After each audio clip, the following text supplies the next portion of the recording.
غزہ کے امن منصوبے کو لے کر فیلڈ مارشل عاصم منیر ایک بار پھر عالمی توجہ کا مرکز بن گئے ہیں۔ ٹرمپ کے غزہ امن منصوبے کو عملی جامہ پہنانے اور غزہ میں مسلم ممالک کی فوج بھیجنے کے معاملے پر فیلڈ مارشل سید عاصم منیر کی امریکی صدر ڈونلڈ ٹرمپ کے ساتھ ایک اور ملاقات کی پیشن گوئی کی جا رہی ہے۔ باخبر انٹرنیشنل ذرائع بتا رہے ہیں کہ فیلڈ مارشل آئندہ ہفتوں میں واشنگٹن کا دورہ کرنے جا رہے ہیں اور صدر ٹرمپ سے ملاقات کریں گے۔ رائٹرز نے Pakistan military chief Asim Munir in spotlight over Trump's Gaza plan کے عنوان سے شائع سٹوری میں یہ لکھا ہے کہ 6 ماہ میں فیلڈ مارشل عاصم منیر کی امریکی صدر سے یہ تیسری ملاقات ہوگی اور اس ملاقات کا مرکزی نقطہ غزہ میں فوج بھیجنا ہوگا۔ رائٹرز نے لکھا ہے کہ فیلڈ مارشل سید عاصم منیر نے واشنگٹن اور اسلام آباد کے مابین بد اعتمادی کو دور کرنے کے لیے غیر متوقع مزاج کے حامل ڈونلڈ ٹرمپ کے ساتھ قریبی تعلقات قائم کیے ہیں۔ سید عاصم منیر کو جون میں وائٹ ہاؤس میں زہرانے کی دعوت بھی دی گئی اور اب غزہ امن منصوبے کے لیے فیلڈ مارشل سید عاصم منیر توجہ کا مرکز بن چکے ہیں۔ رائٹرز نے یہ بھی لکھا ہے کہ غزہ کے لیے مجوزہ انٹرنیشنل فورس میں پاکستانی فوجی دستے بھیجنا پاکستان کے لیے ایک کٹھن مرحلہ ہے۔ امریکہ اسلام آباد پر زور دے رہا ہے کہ وہ فوجی دستے بھیجے، مگر غزہ میں حماس کو غیر مسلح کرنے کی کوشش پاکستان کو اس تنازع میں گھسیٹ سکتی ہے کہ جس سے فلسطین نواز اور اسرائیل مخالف حلقے ناراض ہو سکتے ہیں، اور اگر پاکستان غزہ استحکام فورس میں حصہ نہیں لیتا تو اس سے ٹرمپ کی ناراضگی مول لینا پڑ سکتی ہے۔ تاہم پاکستانی وزیر خارجہ اسحاق ڈار پہلے ہی یہ باور کروا چکے ہیں کہ اسلام آباد غزہ میں امن دستوں کے لیے فوجی تعاون پر غور کر سکتا ہے، لیکن حماس کو غیر مسلح کرنا ہمارا کام نہیں۔ ہماری یہ انٹینشن ہے، یہ پہلی دفعہ پیچھے 2 اسٹیٹ سولوشن کی میٹنگ ریاض میں ہوئی اور یہ ایک نیا سوچا آیا کہ یہ جو انٹرنیشنل اسٹیبلائزیشن فورس ہے یہ حماس کو ڈس آرم کرے گی، ڈی ویپنائز کرے گی۔ We are not ready for that. یہ جو ہے وہ ہمارا کام نہیں ہے، یہ پیلسٹینین لا انفورسنگ ایجنسیز کا کام ہے۔ ہمارا کام پیس کیپنگ ہے، پیس انفورسمنٹ نہیں ہے۔ تو ہم اپنی فورس ضرور دینے کے لیے تیار ہیں۔ اصولی پرائم منسٹر صاحب نے فیلڈ مارشل صاحب سے مشورہ کر کے یہ اناؤنسمنٹ کی ہوئی ہے کہ ہم دیں گے۔ آج بھی غیر رسمی ملاقات میں نائب وزیر اعظم اور فورن منسٹر اسحاق ڈار صاحب نے یہی بات ہم سے دہرائی کہ غزہ کو انعام کرنا، ڈسارم کرنا بہرحال ہمارا کام نہیں۔ رائٹرز کے مطابق ناظرین، واشنگٹن میں قائم اٹلانٹک کونسل کے سینئر فیلو برائے جنوبی ایشیا مائیکل کوگلمن کا یہ کہنا ہے کہ پاکستان کے لیے فیصلہ کرنا اتنا آسان نہیں۔ رائٹرز نے تجزیہ کاروں کا حوالہ دیتے ہوئے یہ بھی لکھا ہے کہ پاکستان دنیا کا واحد ایٹمی اسلامی ملک ہے کہ جس کے پاس تجربہ کار فوج ہے اور اس نے 3 بار بھارت سے جنگ بھی لڑی ہے۔ پاکستان کو اندرون خانہ کئی علاقوں میں شدت پسندی کا سامنا ہے اور دہشت گردوں کے خلاف سخت لڑائی میں مصروف ہے، مگر غزہ میں فوج بھیجنے کے فیصلے سے اندرون ملک شدید رد عمل بھی سامنے آ سکتا ہے۔ مذہبی جماعتیں احتجاج کے لیے دوبارہ سڑکوں پر نکل سکتی ہیں اور سیاسی مخالف جماعتیں بھی اس معاملے کو ہوا دے سکتی ہیں۔ رائٹرز نے تجزیہ کاروں کا حوالہ دیتے ہوئے لکھا ہے کہ گزشتہ چند ہفتوں میں فیلڈ مارشل سید عاصم منیر کی انڈونیشیا، ملیشیا، سعودی عرب، ترکی، اردن، مصر اور قطر سمیت کئی ممالک کے فوجی اور سویلین رہنماؤں سے ملاقاتیں غالباً غزہ فوج پر مشاورت کا حصہ تھیں۔ غزہ میں فوج بھیجنے کا یہ معاملہ انتہائی حساس معاملہ ہے اور ابھی تک غزہ کے لیے استحکام فوج کے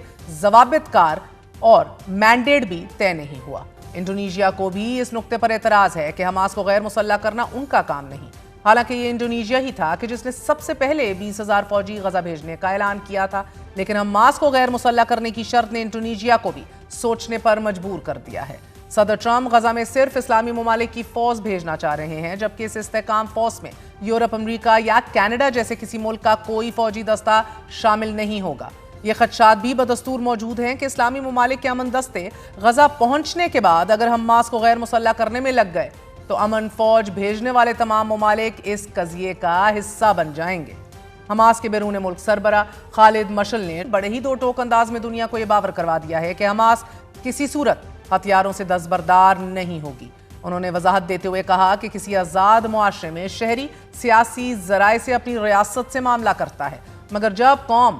قبضے کے تحت ہوگی تو مزاحمت ایک فطری اور ناگزیر راستہ بن جاتی ہے، اور فلسطینیوں کی مزاحمت اور اسلحے سے وابستگی بالکل فطری ہے، جیسا کہ دنیا بھر کی اقوام نے قابض قوتوں کے خلاف کیا۔ خالد مشعل نے واضح کیا ہے کہ ہم کسی سے ٹکراؤ نہیں چاہتے، لیکن طاقت کے زور پر اسلحہ چھینے جانے کو بھی ہرگز قبول نہیں کریں گے۔ لیکن گزشتہ ہفتے ہی حماس کے سیاسی بیورو کے ایک سینئر رکن باسم نعیم نے ایسوسی ایٹڈ پریس کو انٹرویو میں یہ اعلان کیا کہ حماس اپنے ہتھیاروں کو منجمد یا ذخیرہ کرنے کے معاملے پر بات چیت کے لیے تیار ہے، اور حماس ایک جامع نقطہ نظر اپنانے کے لیے بھی تیار ہے تاکہ مزید تصادم، ٹکراؤ یا دھماکوں سے بچا جا سکے، اور حماس لے ڈاؤن آرمز کے نقطے پر غور کے لیے بھی تیار ہے۔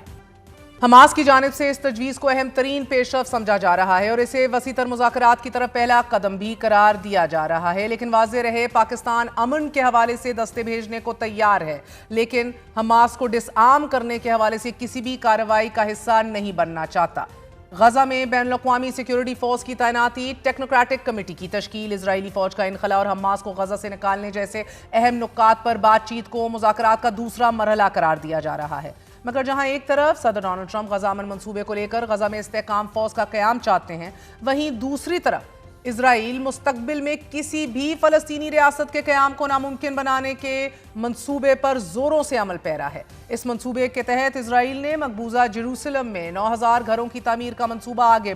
بڑھانے کا فیصلہ کر لیا ہے، اور اس منصوبے کے تحت مشرقی جیروسلم میں ہوائی اڈے کی جگہ پر ایک غیر قانونی یہودی بستی قائم کرنے کا بھی فیصلہ کر لیا گیا ہے۔ 9000 رہائشی یونٹس بنائے جائیں گے اور اس منصوبے کی تکمیل سے فلسطینی علاقوں کو بھی ایک دوسرے سے کاٹ دیا جائے گا۔ یہ نئی یہودی بستی مغربی کنارے کے شہر رام اللہ سے لے کر شمال کے کفر عقب تک پھیلی ہوگی، اور اس میں کلندیا ریفیوجی کیمپ، الرام، بیت حنینہ اور ساتھ ہی بیر نبالہ بھی شامل ہوں گے۔ ناظرین، آج ہی اسرائیل کی district planning and building committee بھی اس منصوبے کو زیر بحث لا رہی ہے کہ جہاں یہ ذہن میں رکھیے اس منصوبے کے خد و خال کی منظوری دے دی جائے گی، وہیں یہ جاننا آپ کے لیے بہت ضروری ہے how dangerous this can be. یہ اسرائیل کا ایک تباہ کن منصوبہ ہے کہ جو اگر نافذ ہو گیا تو مشرقی جیروسلم کے فلسطینی علاقوں کو آپس میں جوڑنے کا کوئی امکان باقی نہیں رہے گا، اور عملی طور پر فلسطینی ریاست کے قیام کو ناممکن بنا دیا جائے گا۔ اس منصوبے کو عملی جامہ پہنانے کے لیے اسرائیلی فورسز علاقے میں گھروں کو مسمار کر رہی ہیں